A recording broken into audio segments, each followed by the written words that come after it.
So hi guys, me and Ben, we are part of the Cambridge United media team, and for this year's Cambridge Photography Week we've been asked to do a little bit of a talk into how we got into both doing the jobs that we do now at Cambridge United, as well as what it was like last season being part of the media team that sort of documented the promotion season. So I guess Ben, first of all, a lot of people will probably be interested to know how we got into what we do I guess, nowadays. So how did you get started? So I've been Campkins Talk club photographer now for 4 years. Simon, that's been doing it for about 9 years, had a sabbatical. Got asked by Tom Stewart and Dave Matthew Jones at the football club. We know you like doing photography. Would you want to come and give it a go? Tom Stewart, fair play, put his belief in me. I went down with some camera gear. Never really shot football before, but I've done other kind of photography stuff since leaving school. And I was like, okay, great. Got involved with Tom. Done a season by myself, basically a bit lonely on the side of the pitch. One season doing that for Tom, kind of spiraled on. Got really involved, like interested in media in general in sport and how we can do more. Sat down with Tom, said we need to progress it to the next level. We then discussed about videography. In the summer, there was a chance for Ian Darling needed some video done. We put a kind of advertisement out. Up pops you. You come to the club, and I remember asking you on your first day, how much time can you give to Cambridge United, knowing the kind of work you do and what you're good at. We had a good chat. Me and you kind of, I think, hit it off straight away. And now I'd class us as like probably close best mates. And I think it brings people together, football like that. And obviously, me and you then done a season with Simon back as well. Hitting the ground running, kind of match a minute was created. Fans buzzed off that engagement. Lockdown hits. We then come together, all of us sit around a table and go, right, this is bad. Fans can't come in the stadium. As a fan, there's nothing worse than not being able to go to a game. How can we engage with fans? And that's how we kind of created the next bit of content we're going to discuss.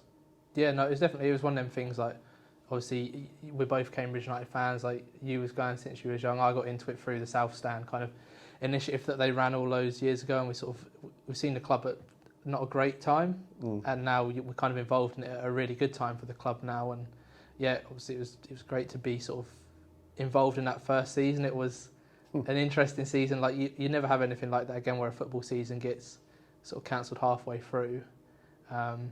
And yeah, obviously then like lockdown happened, and both of us, we didn't really know what we was going to do. We was volunteering for the trust to keep us busy during the first lockdown, and then obviously Tom and Nick, they got in touch and said, look, football's starting up again, and yeah, a few meetings down the old spring, and a few conversations about like what we're going to do, and yeah, sort of the idea sort of came together for this sort of almost like Match Day Live, weren't it? It was Match Day Live, and we needed a face to it. So I knew Dave from sort of knowing people around Cambridge. I'd met Dave a couple of times, and I thought, you know what, he's someone that he's got experience in front of camera. Let's give it a go. And yeah, he came in and he makes it look easy, doesn't he?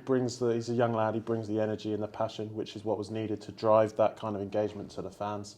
Yeah. Which I thought was really good on a match day. Yeah, no, I think it's one of those things of obviously everyone watches the videos and it looks like such a seamless process, but for all of us involved, you interviewing the players, that was one thing that you've never done before. Yeah, it's good fun. It's one of those things of it's intimidating to have to go up to professional footballers and ask them a bit of a jokey question and stuff. And for Dave as well, like he had to obviously learn about the club a little bit, and as good as it looks on video, it takes a bit of practice to get used to it. And obviously, as the season went on, Dave progressed and he really moved into the role. For me personally, creating the video content, it was one of those things of the first few games. I remember Ipswich pre-season, I was just tearing my hair out almost. I think it was stressful, like you say, mate, in terms of like the planning behind the process. We knew on paper what we wanted to do, but none of us had kind of executed such a big thing before, including Tom and Nick. I mean, Nick's worked in radio before as well.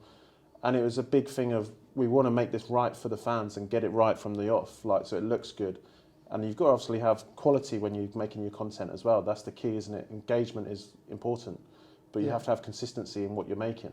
And I think Dave gave us that as a presenter going forward. He hit the ground running, and after a couple of games, it looked like he'd worked with us for years. Kind of he fitted in with the team, done really well speaking on camera. The player interviews, I mean, yeah, they were a bit like nerve-wracking for me for the first few, but when you're talking to people like Luke Cannon about his dog and other random things, the banter just kind of flowed after a while. The players got used to it. Some players would run, wouldn't they? Wes Houlihan, I remember chasing him across the car park on a full sprint. But yeah, I mean, things like that, it's good fun, isn't it? And it was enjoyable to do. But then you also feel you're trying to bring the fans to the club that can't go to the game, and it's so difficult for us. I mean, on a match day, obviously, one of the things I do is a fans gallery taking photos of fans, but there's no fans in the stadium. And I go around and talk to a lot of people on a match day in terms of fans I know and friends, and it was hard not seeing them during that season where there's behind closed doors. And typical Cambridge United, they go and have a good season when there's no fans there. Yeah, no, it was one of those things of like, yeah, it was a crazy season, wasn't it? Like, it is a shame that the fans weren't there, but I think like as a media team, like that was the main thing that, I mean, when we sat there at the start of the season in August thinking what we're going to do, it was kind of the two main goals were get the fans involved as possible through interviews, through Dave, through basically anything that we was doing. It had to make the fans feel as much as possible a part of the experience as they would be there. I mean, we even recorded 30 Mick George skip challenges on the media day just so the fans didn't miss out on a half-time challenge and stuff. But it was also like, I think one thing that as a media team we can be proud of is like we was very consistent in what we done. Like we didn't ever want to have like technical difficulties with, if we was doing a live stream, we didn't want it to like lag out halfway through and people couldn't sort of watch the video. We didn't want to sort of start something with the match day live and then not continue it on in the same quality throughout. So it was a lot of planning behind the scenes that a lot of people won't have seen. They'll have just seen the sort of 10-minute video at the end of it. A lot of early starts for us as well on the match day, wasn't there? Getting to the game, especially a home game at like 11 a.m. and setting everything up and setting a kind of studio type system up. A lot of work in there, like lots of long hours, doing it for the fans, like for a little benefit from ourselves. But engaging with the fans was the crucial part, wasn't it? Like it was good to see. I think, like you say, the media day helps every year in terms of that's a good engagement with the fans. That's been improved ever since we've started doing it, hasn't it? Every year it gets bigger and better. Like you say, the Mick George skip challenge was good fun. I remember seeing Dave bounce up out the skip and thinking, geez, he's got a bit of banter about him. Like, a bit cheesy, but he's good. And like the fans love that. And I think the thing with Dave, going back to him as the presenter, was that he basically engaged with that younger element of fan. So kind of, as we know, a lot of younger fans go to social media to see about a football club, see what's going on at a football club, and that kind of knitted that together, where the other people like Tom that spoke on camera sometimes, myself, more engaged with kind of maybe the older fan base. And there's something there for everybody to engage with. And I think people also forget that Cambridge United as a football club were one of the first clubs that went, okay, well, lockdown's hit, fans can't come, what we're going to do? We're forward thinking and we'll very quickly put some media content together for the fans that would engage with the fans on a match day still. And then other clubs kind of followed suit, as we saw. I remember Crawley come in with a dodgy studio trying to do it at the Abbey. Peterborough, we shouldn't really mention them, but them as well. They kind of done an arse about face one, so to speak. Yeah, no, there was a lot of, I think the one thing that we never wanted to do was a live stream. A lot of clubs, they live streamed and they done it live. And I remember sitting there and we said, oh, should we do it live? But it's just, it opened us up to so many kind of issues from a video side. Like, imagine if the Wi-Fi is dodgy. Imagine if, like, someone says something wrong on camera or something. With us, like, recording it before the game and then, like, recording everything and then just using the bits that we wanted to use and making it a as live kind of product. It worked really well. It played to all of our strengths as a team. And yeah, then obviously the season started. The fans were buzzing with everything. They were involved right the way through kickoff. Straight away with the sort of product that we was creating, we was hitting 1,000 iFollow match passes. Obviously it helped with the performances on the pitch, but even like I think Scunthorpe, which was pretty early in the season, we reached 1,000 iFollow sales for Scunthorpe, which is, no other club was doing it. I think other clubs were doing like 100 iFollow sales at the time, which really, it showed the power of what we was doing. And obviously the season progressed along and we all got more excited as a media team as the youth kept winning. And then we had that little bit where the fans were able to come back in. And I mean, the results, they weren't kind of what everyone had hoped for on the pitch, but it was nice to see the fans back for a little bit, and they got to get a glimpse of a team that would eventually go on to promotion. And I just remember that sort of the January lockdown being announced, and again we went back to the drawing board and was like, yeah, we've done all this, let's now reintroduce Match in a Minute, let's introduce more photography sort of stuff to push it forward again. Yeah, because like it's the third lockdown. We forget there was a November lockdown as well, but that third lockdown, it probably hit a lot of people really hard that they probably weren't going to be able to watch Cambridge for the rest of the season. They'd had that little bit where, oh yeah, we're back watching Cambridge, everything's great again, and then suddenly they're hit with it again. So I guess the media team, again, we just wanted to up it even more in terms of what we were doing to really make the fans excited. And I mean, that January period where we went on an absolute run of just winning games. Yeah. Like, it got everyone buzzing again, and like Dave was brilliant on camera. He was getting everyone really excited. He introduced the Instagram lives. There was more photos from you and Lanks. There was the match in a minute that came back, which is probably one of the most popular bits of video content that we do now. I think it was frustrating as well, wasn't it? Like you say, Ollie, going on about the January period. I think after Christmas, if you're sitting up near the top of the table, you start to think as a football club, hello, we've got a good chance here of either winning the league or promotion. And I think we all kind of saw that, and we all took that on board and thought, hello, something's going to happen here this season. This is going to be a season like no other, so to speak, because there's no fans in the ground, and we're going to go gunning for promotion. And I think as a fan ourselves, we felt the frustration of our fellow fans of Cambridge United not being able to enjoy it as they would in the stadium. And I remember us sitting down in January when we talked about what we're going to do next, and we were saying, if this was normal and the fans were in the stadium, we'd have like nearly a full house every week cheering Bonds and the boys on. And I think it was the frustration of that, of feeling gutted for the fans that we've been able to go there to do the media content for them, but also not having them there. And I think that's what spurred me on in particular to go, right, we need to give more hours at this, we need to volunteer more hours, do more, what can we do for the fans? Because you felt their pain of not being able to go there and watch the games, where we were obviously there. We were lucky in that sense. It was weird and it was eerie, I found, walking around football stadiums. I remember us going to Bradford away, massive stadium, and like, it's an old Premier League ground, and thinking, cool, I wouldn't mind going up there to get a photo. And you could go any area you wanted in the stadium because it was empty that you wouldn't necessarily have access to. And it was good in that sense because you got different angles, different shots, and different things you wouldn't normally capture as a kind of photographer on a match day. But also it was weird because you could hear a pin drop in the stadium. Like, so getting fans back was the crucial part. Seeing the fans then return. I remember Leighton Orient away when the fans had the Airbnb. Yeah. Been so excited to see 6 lads that are Cambridge United fans in a balcony, chanting and shouting drunk, cheering the team on. And I think it was good then that we create some engagement content around that. Like, well done to these fans for coming and supporting the boys. Yeah, no, it was. It was one of those things of, like you say, it was such a weird season that you wanted to be there to capture every moment of it, because you knew in the back of your mind that whatever happened, it was never going to be like that again. There would be fans probably back next season, and you kind of wanted to take advantage. I mean, like you say, like going to Valley Parade and it being a 17,000-seater stadium and not a single person in there. And yeah, it was just like, there were so many times like that where you'd go to these grounds that we'd sell out an away end, or the Abbey would be rocking on a Saturday afternoon or something, and there just wasn't anyone there, and we was the only ones there. And I mean, sometimes we made a little bit of noise kind of thing when the lads scored.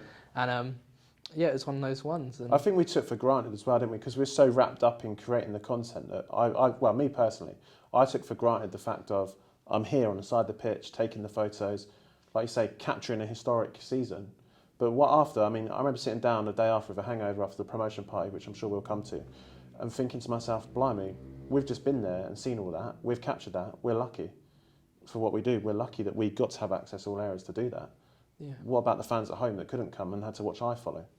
Yeah, no, it was one of those ones of we was very lucky. And I guess sort of the closer we got to that time where we knew that promotion's on the cards, I think after we won that game against Forest Green, that was a 1-0 win. To be honest, we absolutely dominated them. Then we went on to, I think we lost to Exeter, didn't we? And then we beat Morecambe. And Morecambe were kind of like, they were the promotion rivals kind of thing at the time. And we beat them and we thought, oh, bloody hell, here we go. It's really on for it now. And then we went up to Tranmere, drew up there, which was another massive result. It basically put them out of the going to Newport, and we never do well at Newport. And I went with Lanks. We went in these Porsche, funny enough, which was a nice drive. But anyway, we went to Newport away, and we never do great at Rodney Parade. And me and Lanks said to each other, if we get a result here, we know that this is a good odds-on chance of promotion.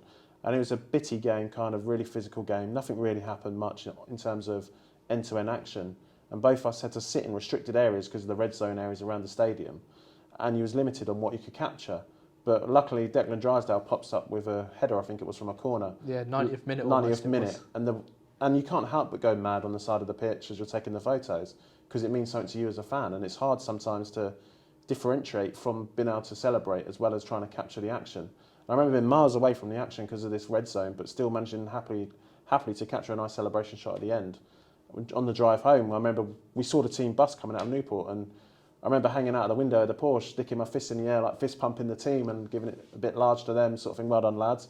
Because it's hard for players as well, not having the fans backing them in the stadiums as well. It's all well and good going, okay, yeah, they're watching this on iFollow, but they need to know that they're wanted as well in that season, I think, as well. And like, appreciated, and like things like that, just small things that you enjoy. Do you know what I mean? Yeah, and it was after that Newport game. I think we played Leyton Orient after that, and that was when we really got into the running, and kind of we knew that something was going to happen, whether it was that we was going to get automatic promotion, win the league, or end up in the playoffs. We knew that there was going to be something beyond just the regular season. There was definitely a buzz there as well, wasn't there? I remember when we parked the Leyton Orient, didn't we, down the road, and we walked to the ground, and there was a big army of youth fans that just made the trip to London to stand outside and cheer the team into the ground. Yeah. Couldn't come into the ground, but they all cheered the team off the bus, and I remember us capturing that content, and it was good to see again, because we hadn't seen fans for so long. It was almost like, I felt like an excitable little kid, because like, oh, blimey, it's people I know again. Oh, there's fans back. Do you know what I mean? And it was good to see that. Yeah. And it's good to see people then coming, getting in on the buzz that's been created from the Matchday Live, the results, so forth, and going, okay, Cambridge are actually going to do something here. Let's go and appreciate this. Yeah, no, that was the moment. Sort of, there must have been about 20 of them. 6 of them had rented the Airbnb, a few on the roof. I think Max Rushton was down there, and it was a great performance kind of thing. And then we went on to sort of the Stevenage game, and I think after we won at Leyton Orient, this was a transitional period between Tom leaving and Dan Branowski coming in to sort of start taking over. So I'd started preparing the season review video at that point, expecting that, yeah, Stevenage on Saturday, we're going to win here and we're going to get promoted, so the video needs to be ready to. I still think we should do it as a DVD. Yeah, it's one of those ones. I think it's past now the opportunity for that. But yeah, I just remember like any sort of spare hour that I had, I'd be kind of tweaking away on that video that obviously the fans saw at the end there. And I remember going to the Stevenage game, like it was all ready to go. There was like a little segment spaced out there ready for the Stevenage footage to drop in, and all the lads celebrating, all the fans on the common kind of thing. All that stuff was ready to go, and it'd go out and say, yeah, we're promoted kind of thing. And the result didn't happen. And then we went to Harrogate. And I remember you, me, Gaz and Lanks went up in the car. I think it took us 5 hours to get up there. We got a parking ticket for being 2 minutes early into the car park and stuff. Soaked through to our skin. Absolutely soaked through. Didn't get home till 2 a.m. probably. And and we lost that. It's a bit of a bonkers game as well, wasn't it? I think we went to Harrogate with the assumption of, we're promoted. And I think the players went with that assumption. Like, I can't speak for the players, but you go to Harrogate, they're a former non-league club, and you think, easily get a result here, turn them over. And again, there's fans outside, wasn't there, letting off smoke bombs and all sorts. There was loads of party fans atmosphere. Up there for that one. Standing in the pouring rain, bless them, clapping the players in, and I think everybody thought, job's done. And it reminded me of playing a game of FIFA on the PlayStation or something. 5-4, wasn't it, or something daft? Yeah, it was 5-4. And it was a proper bonkers game. Yeah, I remember because it was only me and Lanks that were allowed to supposedly take photos. It was real strict on who could be up there, and I remember just like, because I was in that mindset like, we're going to win today, we're going to get promoted. I need to capture every single moment of this game. So I was up there, I was in the dressing rooms, I was on the pitch with the players warming up, getting videos of them doing that. I think the most sickening thing for me was that, like you say, only one person was allowed to capture the photos, and then the EFL van turns up, and me and Gaz are unloading the boards ready, because they have to be dropped off pre-match. Bottles of champagne are hidden around the stadium and so forth. And the most sickening thing for me was, we damp through, we lose 5-4, but the EFL man comes back post-match and goes, "Give us a hand, lads," loading stuff back up. And for me, that was a real sickener. That really, like, not upset me, but it really, like, got to me a bit like, oh, geez, we should have done this today. And then in the back of your mind, you're thinking, typical Cambridge United, are they going to mess this up? And then it goes to the next game. Yeah, and then, obviously the next game, it was very much sort of low-key in terms of the content we was doing. I don't think there was a Matchday Live. I don't think there was a pre-match interview of Bonds. It was very much just lads come in and do what you was doing the season before, capture the photos, capture the video, and if it happens, which I think we all knew in the back of our mind, like with us being this low-key about it, it's just get the job done now kind of thing. And it was get the job done. I mean, I can't remember when we scored that first goal. That whole day after Liam O'Neill scored that first goal, it was just a bit of a blur, like. I think it's nice to see a player like Liam O'Neill that came into a lot of flack in that season for some reason on social media from fans. Local lad, and it's nice to see someone like that pop up, score such a crucial goal. And I mean, once the ball hits the net, it's just pandemonium, wasn't it? Like, we're going mad, everyone in the stadium's going mad as watching, from the directors down to the staff. And then after, I mean, those kind of memories live long those kind of memories that are created live long in your mind, don't they, for like years to come. And again, it's something unique. I remember being on the pitch with the players and everyone was jumping around celebrating, and Bonds come up to us going, how can we get to the fans? And asking Ian Darla if we can get to the fans. Everyone ran to the turnstiles, and I just remember Paul Mullin climbing up the drain pipe and just standing there giving it the big old fist pumps on top of the turnstiles, and everybody just following suit. And I remember me and Dave hooking people up like Hiram Boateng and Yeah, you put me up there as well. Throwing you up there. Yeah, there was it was all the players up there, and then I think one of the EFL photographers managed to get up there. Everyone else was stood there, and I was like, well, I'm not missing this opportunity. I asked the stewards, can I go outside? And they're like, no chance. We're opening this gate because they will rush in. And I was like, well, I've got to go on the roof then. And you two just boosted me up, and we got probably some of the best videos of those celebrations. I just remember I can't remember who I was filming. I think I was filming Paul Digby and I want to say Carl Noyle. They were celebrating or something. And Bonds has pointed at me he's film those.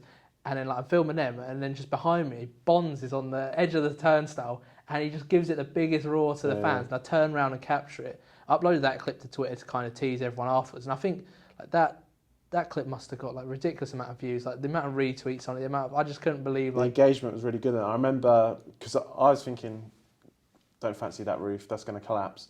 I'll stay this side and capture people when they come down. And I remember Bonds coming down the drain pipe, and the first thing he comes over to me and you, and he's gives us a hug, and he goes, "Did I make myself look an idiot doing that? Does that good?" And we're like, "No, Bonds, that's brilliant. Fans want to see that.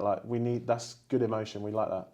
Yeah. And everyone was just buzzing, weren't they? Everyone that couldn't get up on the roof was just stood. I remember just congregating at the bottom of the turnstile, one big huddle, jumping up and down, hugging and celebrating. And then I remember going back on the pitch, and the players brought out their boombox thing. I mean, they have a bad choice of music at the best of times, but the beers came out and they're all celebrating on the pitch, and it was just walking around trying to capture that emotion kind of as a candid kind of shots. Do you know what I mean? Instead of just opposed all the time, I think it's nice to get natural shots. Yeah. And especially in those moments, because you're getting the emotion of the player.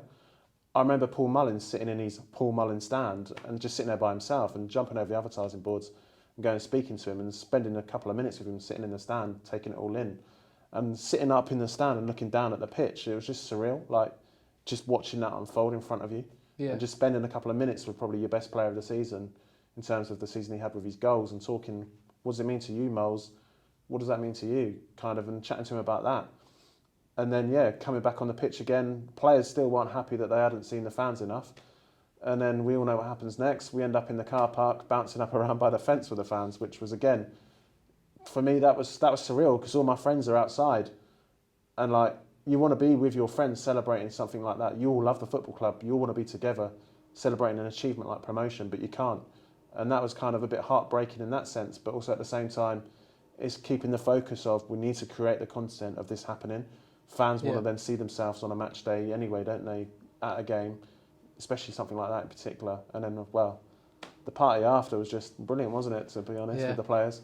No, it's one of those things, you mentioned, it is just you mentioned about capturing the raw, candid kind of things. I think that's something that we've always we've looked to do at every point in the season, whether it's video or photos. It's everyone kind of sees the players on this pedestal that everyone looks up to them, they're the ones that make them happy on a Saturday afternoon kind of thing. I think it's at the end of the day, they are just normal humans, people that are incredible footballers at the end of the day.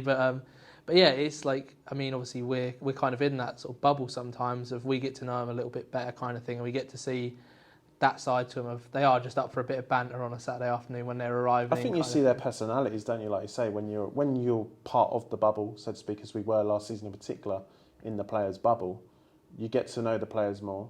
The players don't necessarily have the fans coming asking for autographs constantly, so the players then had that more time to want to speak to people, so they come and speak to you more. And you kind of realise these players are actually interesting characters.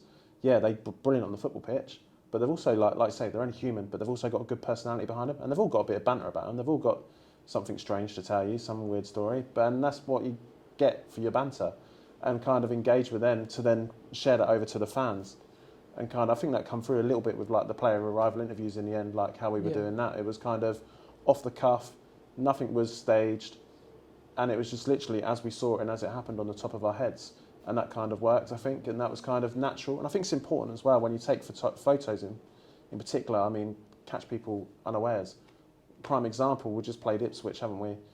Packed Abbey Stadium, and we got fans celebrating, going mad when Big Joey scores the equaliser in the last couple of minutes. And it was all about, for me, spinning around, okay, get the celebration of the player on the pitch, but the fans want to be seen as well. And just catching people, you're catching people with a zoom lens, unawares, just going mad on the camera. And I was looking back at the photos the other day, sorting the photos through, and it's brilliant, some of the shots of the fans gallery, and I think that's something I want to do more, is maybe not focus so much on the celebration on the pitch, but the fans, and create a kind of fans gallery going forward. Everybody wants to be seen at a football match, don't they? Yeah, there is. The thing about it is, like, I guess from a video side, there's a story behind everything, and I think, like, as great as it is to see what's going on the pitch, I think there's so much more than just 90 minutes on a Saturday. Certainly with Cambridge United, there's so Definitely. much, like even things like at the training ground, different fans. There is so much going on that it's obviously hard because neither of us work for the club full time. We just freelance for them, and it is hard to kind of bring all that content into just a match day kind of Definitely. thing. Like, I think there's so much more we can do as well, though, like engaging with the fans in a lot of different areas, a lot of different projects. And like you said, we've done work with the Community Trust before and engaged with them and made content for them during lockdown when we went out delivering the meals and stuff. Look at the content we made there. And again, it's all good for the football club. And I think the football club has now been seen in that recognition of, oh, the media team at Campkins United are doing good stuff. Look at Scott Palfrey, bless him, on Twitter last night. Why are you so good? Do you know what I mean? When we put the questions out, like, it's good high praise from having someone like Exeter City saying that to you. Yeah. Whose media, who's always consistently good every year in League Two. Yeah, no, I remember when I first came into the club and we kind of, you, me and Tom, we sat down and we looked at, obviously, Exeter City. They were the benchmark for League Two in terms of Definitely what we can do, and like obviously like there's a little bit of a competitive edge. Like you want to achieve what they're doing, and Match in a Minute was inspired by what they do. We wanted to put our own twist on it, obviously our own brand, our own little bits and pieces, and we achieved that. And to obviously now have the respect of clubs like Exeter, there's other clubs as well that I'm sure. I think Connor Shaw at Forest Green, I see him on LinkedIn and Twitter quite a lot. He interacts with you and me. To have the respect even of Joe Dent, the Peterborough United photographer, he's always praising us and what we were doing. Yeah, and no, there you are as supposedly bitter rivals. Do you know what I mean? Yeah, no, it is one of those things, and I think there is that great community amongst like the videographers and the photographers, like especially within a club that not everyone does what we do, and not everyone knows sort of the stress and the pressures of what it is. So when you can talk to someone like Joel, you can talk to someone like Scott about like a question you have, whether it's a little bit of advice, picking their brains, telling them really nice work, because at the end of the day, they don't always get the recognition that they deserve. Yeah, that they deserve. Like the club posts it and the club gets a recognition, but often it's seen as the club's done this. It's not Scott's done this or Joe's done this or Ben's taken this photo or Lanks has taken this photo or Ollie's produced this video. And it's one of those things of it's always a team effort, but it's always still nice to get the praise for. I think a little bit of recognition goes a long way, doesn't it? Like, I also think that people don't understand. Like, there's a lot of young fans, as we know, on Instagram in particular, making their own kind of blogs and their own Cambridge United themed pages, which is great to see. And it's great to kind of help in some way promote those and push those youngsters to kind of get involved in the industry.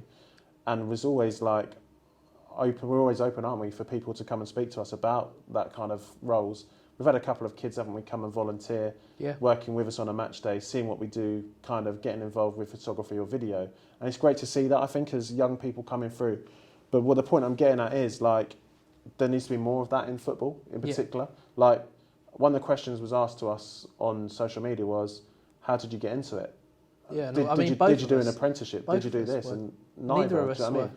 Yeah, no, it's one of those things of, I think with so much in life, everyone's told, oh, it's this way to do it. Like with getting into photography, it's like, oh, you go and study a course at college or sixth form, whatever, and then you go on to university, and then you get a job in football media. And the same for video. It's like, oh, you go and do a course. I mean, UCFB's one. Like, you look at that. That's a specifically football university, and it puts out loads of people into the industry. But at the same time, in the 3 years that you spend at university, you can volunteer at a club. You can get involved that way as well. You don't have to go to university. I think you gain more experience, like as we've noticed, haven't we? Like, you gain more experience on the ground at a football club at any level, even a rugby club, for instance.